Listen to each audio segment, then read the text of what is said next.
আসসালামু আলাইকুম প্রিয় দর্শক, জানিয়ে দিব এখনকার আলোচিত সকল দেশীয় খবর। শুরুতেই জানিয়ে দেব সংবাদ শিরোনামগুলো। রাজধানীর ৩ এলাকায় ককটেল বিস্ফোরণের ঘটনা, মিরপুরে আহত একজন। খুলনায় অস্ত্র তৈরির কারখানার সন্ধান, তদন্তে বেরিয়ে এলো আসল ঘটনা। ঢাকা ময়মনসিংহ মহাসড়কে গার্মেন্টসের বাসে দুর্বৃত্তের অগ্নিসংযোগ। শহীদ বুদ্ধিজীবী দিবসে জাতির শ্রেষ্ঠ সন্তানদের প্রতি রাষ্ট্রপতি ও প্রধান উপদেষ্টার গভীর শ্রদ্ধা নিবেদন। শান্তি মিশনে ৬ বাংলাদেশি শান্তিরক্ষী নিহত, জাতিসংঘ মহাসচিবের তীব্র নিন্দা ও কঠোর বার্তা। প্রিয় দর্শক, এতক্ষণ দেখছিলেন সংবাদ শিরোনামগুলো, এখন জানাবো বিস্তারিত খবর। রাজধানীর ৩ এলাকায় ককটেল বিস্ফোরণ। রাজধানীর মিরপুর, মৌচাক এবং শান্তিনগর এলাকায় গত শনিবার বিকেল থেকে রাত পর্যন্ত বিভিন্ন সময় ককটেল বিস্ফোরণের ঘটনা ঘটেছে। এসব ঘটনাকে কেন্দ্র করে শহর জুড়ে নতুন করে উত্তেজনা সৃষ্টি হয়েছে। বিস্ফোরণের ঘটনাগুলোর মধ্যে মিরপুরেই একজন সামান্য আহত হয়েছেন। পুলিশ ও স্থানীয় সূত্রে জানা গেছে, শনিবার বিকেল 4:30টার দিকে মিরপুর ১ নম্বর এলাকার মুক্তিযুদ্ধ শপিং কমপ্লেক্সের ছাদ থেকে দুর্বৃত্তরা একটি ককটেল নিক্ষেপ করে দ্রুত পালিয়ে যায়। ককটেলটি মার্কেটের সামনের ফুটপাথের একটি দোকানের কাছে বিস্ফোরিত হলে সেখানে থাকা এক ব্যক্তি সামান্য আহত হন। দ্রুত তাকে স্থানীয় প্রাথমিক চিকিৎসা দেওয়া হয়। এছাড়া রাত 8:30টার দিকে মিরপুর 10 নম্বরের পুলিশ বক্সের কাছে আরেকটি ককটেল বিস্ফোরণের খবর পাওয়া যায়। শাহ আলী থানার ভারপ্রাপ্ত কর্মকর্তা জাহাঙ্গীর আলম গণমাধ্যমকে জানান, মিরপুরের ঘটনায় আমরা দ্রুত ঘটনাস্থল পরিদর্শন করেছি এবং বিষয়টি খতিয়ে দেখা হচ্ছে। অন্যদিকে রাত 8:30টার দিকে শান্তিনগর এলাকার পশ্চিম সিগন্যালের কাছে একটি ককটেল বিস্ফোরণের ঘটনা ঘটে। তবে এই ঘটনায় কোনো হতাহত বা নিহত হননি। এর কিছুক্ষণ পর রাত 8:40 দিকে মৌচাক ক্রসিংয়ে আরেকটি ককটেল বিস্ফোরণের ঘটনা ঘটে। এই ঘটনায়ও কেউ আহত বা নিহত হননি। প্রতিটি ঘটনায় পুলিশ সন্দেহভাজন দুর্বৃত্তদের চিহ্নিত করে দ্রুত আইনানুগ ব্যবস্থা নেবার প্রক্রিয়া শুরু করেছে।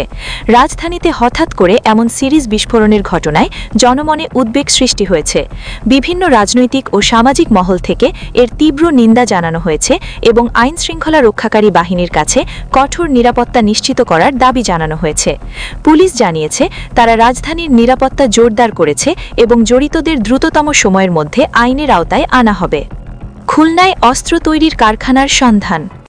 খুলনা নগরীর জোড়াগেট এলাকার একটি ইঞ্জিনিয়ারিং ওয়ার্কশপে অস্ত্র তৈরির অংশবিশেষ পাওয়ার ঘটনায় শহর জুড়ে চাঞ্চল্য সৃষ্টি হয়েছিল। পুলিশের একটি অভিযানে কারখানাটি থেকে বিপুল পরিমাণ অস্ত্রের যন্ত্রাংশ উদ্ধার করা হয়, যা দিয়ে অন্তত 30টি আগ্নেয়াস্ত্র তৈরি করা যেত বলে প্রাথমিকভাবে ধারণা করা হয়েছিল। শনিবার রাতের এই অভিযানে কারখানা থেকে অস্ত্র তৈরির সাজ, সীসা, ট্রিগার ও ট্রিগার গার্ড সহ অন্যান্য সরঞ্জাম উদ্ধার করা হয়। এই সময় কারখানার মালিক মুহাম্মদ নজরুল ইসলাম সহ আকবর আলী, শহীদুল ইসলাম ও পিকলুকে আটক করা হয়েছিল। প্রাথমিকভাবে পুলিশ দাবি করেছিল, দীর্ঘদিন ধরে একটি চক্র এখানে আগ্নেয়াস্ত্রের যন্ত্রাংশ তৈরি করে দেশের বিভিন্ন স্থানে পাচার করত। তবে ঘটনার পরপরই শুরু হয় তদন্ত এবং সামাজিক যোগাযোগ মাধ্যমে এই বিষয়ে ব্যাপক আলোচনার সৃষ্টি হয়। তদন্তে বেরিয়ে আসে এক চমকপ্রদ তথ্য। কালবেলার হাতে আসা খুলনা বিশ্ববিদ্যালয়ের বিএনসিসি ক্যাডারদের জন্য অস্ত্র নির্মাণের আদেশের কপি থেকে জানা যায়, উদ্ধারকৃত অস্ত্রের যন্ত্রাংশগুলো তৈরি করা হচ্ছিল খুলনা বিশ্ববিদ্যালয়ের বিএনসিসি ক্যাডারদের প্রশিক্ষণের প্রয়োজনে। এটি বিশ্ববিদ্যালয়ের অনুমোদিত একটি প্রক্রিয়া ছিল। এই বিষয়ে খুলনা মেট্রোপলিটন পুলিশের ডেপুটি কমিশনার মোহাম্মদ তাজুল ইসলাম বিষয়টি কালবেলাকে নিশ্চিত করেন। তিনি জানান, পূর্ণাঙ্গ তদন্তে প্রকৃত তথ্য নিশ্চিত হওয়ার পরই আটককৃতদের ছেড়ে দেওয়া হয়। মহানগর গোয়েন্দা পুলিশের ভারপ্রাপ্ত কর্মকর্তা তৈমুর ইসলাম ঘটনার প্রাথমিক পর্যায়ে বলেছিলেন, এই অস্ত্র তৈরির মূল কারিগরকে ঈশ্বরদী থেকে আনা হয়েছিল এবং এখানে ঢালাই করে অস্ত্রের বিভিন্ন যন্ত্রাংশ তৈরি করা হচ্ছিল। তবে প্রশিক্ষণের জন্য অস্ত্রের অংশ তৈরির এই আদেশ প্রকাশে আসায় পরিস্থিতি দ্রুত পাল্টে যায়। এই ঘটনাটি দেশের বিভিন্ন সংবাদ মাধ্যমে ভুলভাবে প্রচারিত হওয়ায় আইনশৃঙ্খলা বাহিনীর দ্রুত এবং সঠিক তদন্তের প্রয়োজনীয়তা আবারও সামনে চলে এসেছে। ঢাকা ময়মনসিংহ মহাসড়কে বাসে আগুন। ময়মনসিংহের ত্রিশাল উপজেলায় ঢাকা ময়মনসিংহ মহাসড়কের পাশে একটি গার্মেন্টসের বাসে দুর্বৃত্তের অগ্নিসংযোগের ঘটনা ঘটেছে। শনিবার ভোর আনুমানিক 4টির দিকে বাগান কনজিউমার টেক্সটাইল সংলগ্ন এলাকায় মহাসড়কের পাশে পার্ক করে রাখা বাসে এই আগুন দেওয়া হয়। স্থানীয়রা ঘটনাটি দেখতে পেয়ে তাৎক্ষণিকভাবে 999 জাতীয় জরুরি সেবা নম্বরে ফোন করে বিষয়টি জানান। খবর পেয়ে ফায়ার সার্ভিসের একটি ইউনিট দ্রুত ঘটনাস্থলে পৌঁছে আগুন নিয়ন্ত্রণে আনে। তবে এই অগ্নিসংযোগে বাসটি আংশিকভাবে ক্ষতিগ্রস্ত হয়েছে। বাসটি ওই গার্মেন্টসের কর্মচারীদের আনা নেওয়ার কাজে ব্যবহৃত হতো এবং ঘটনার সময় বাসটি পরিত্যক্ত অবস্থায় ছিল। ত্রিশাল থানার ভারপ্রাপ্ত কর্মকর্তা মোহাম্মদ ফিরোজ হোসেন গণমাধ্যমকে বলেন, ঢাকা ময়মনসিংহ মহাসড়কের পাশে পরিত্যক্ত অবস্থায় থাকা গার্মেন্টসের একটি বাসে ভোর রাতে দুর্বৃত্তরা আগুন দেয়। তিনি নিশ্চিত করেন এই ঘটনায় কেউ হতাহত হয়নি, কারণ বাসটিতে কেউ ছিল না। ওসি আরও জানান, বিষয়টি অত্যন্ত গুরুত্ব সহকারে তদন্ত করা হচ্ছে। তদন্তের মাধ্যমে জড়িতদের দ্রুততম সময়ের মধ্যে আইনের আওতায় আনা হবে এবং তাদের বিরুদ্ধে আইনগত ব্যবস্থা গ্রহণ করা হবে। এই ধরনের নাশকতামূলক কার্যকলাপের উদ্দেশ্য ও জড়িতদের বিষয়ে পুলিশ বিভিন্ন দিক খতিয়ে দেখছে। বিশেষ করে মহাসড়কের পাশে নিরাপত্তা ব্যবস্থা আরও জোরদার করার প্রয়োজন বলে মনে করছেন স্থানীয় জনগণ ও কর্তৃপক্ষ। শহীদ বুদ্ধিজীবী দিবসে রাষ্ট্রপতি ও প্রধান উপদেষ্টার গভীর শ্রদ্ধা নিবেদন। শহীদ বুদ্ধিজীবী দিবস উপলক্ষে জাতির শ্রেষ্ঠ সন্তানদের প্রতি গভীর শ্রদ্ধা নিবেদন করেছেন রাষ্ট্রপতি মোহাম্মদ শাহাবুদ্দিন এবং অন্তর্বর্তী সরকারের প্রধান উপদেষ্টা ড. মোহাম্মদ ইউনুস। রবিবার সকালে মিরপুর বুদ্ধিজীবী স্মৃতিসৌধে পুষ্পস্তবক অর্পণের মাধ্যমে এই শ্রদ্ধা নিবেদন করেন। রাষ্ট্রপতি মোহাম্মদ শাহাবুদ্দিন সকাল 7টায় প্রথমে শহীদ বুদ্ধিজীবী স্মৃতিসৌধে পুষ্পস্তবক অর্পণ করেন। এর ঠিক পরপরই সকাল 7:20 প্রধান উপদেষ্টা ড. ইউনুস পুষ্পস্তবক অর্পণের মাধ্যমে শ্রদ্ধা নিবেদন করেন।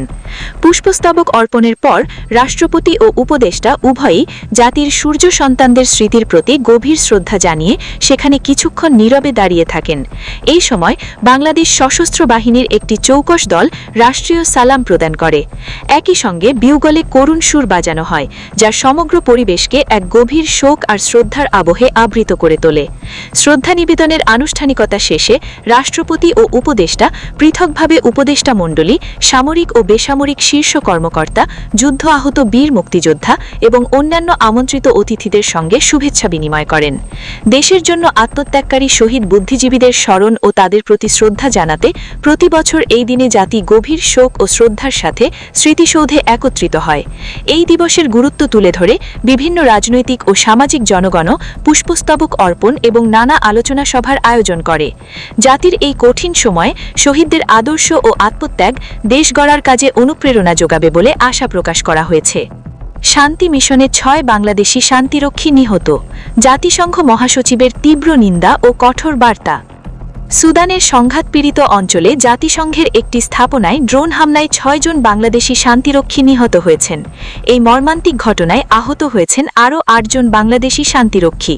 শনিবার মধ্য সুদানের কর্দোফান অঞ্চলের কাদুগলি শহরে জাতিসংঘের শান্তিরক্ষা লজিস্টিক ঘাঁটিতে এই হামলাটি ঘটে। হতাহতরা সবাই আবিয়েতে নিয়োজিত জাতিসংঘের অন্তর্বর্তী নিরাপত্তা বাহিনীর UNISF এর সদস্য ছিলেন। এই ভয়াবহ হামলায় তীব্র নিন্দা জানিয়েছেন এবং কঠোর হুঁশিয়ারি দিয়েছেন জাতিসংঘ মহাসচিব আন্তোনিও গুতেরেস। আল জাজিরার একটি প্রতিবেদনে জানানো হয়, রবিবার একটি বিবৃতিতে জাতিসংঘ মহাসচিব বলেন, তিনি সুদানের কাদুগলিতে জাতিসংঘ শান্তিরক্ষা লজিস্টিক ঘাঁটিতে চালানো ভয়াবহ ড্রোন হামলার তীব্র নিন্দা জানান।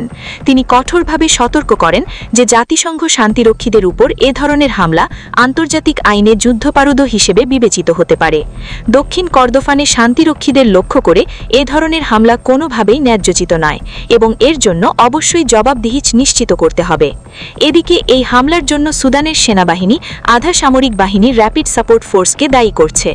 যদিও 2 বছরেরও বেশি সময় ধরে সেনাবাহিনী ও RSF এর মধ্যে গৃহযুদ্ধ চলছে, তবে RSF এর পক্ষ থেকে তাৎক্ষণিক কোনো মন্তব্য পাওয়া যায়নি।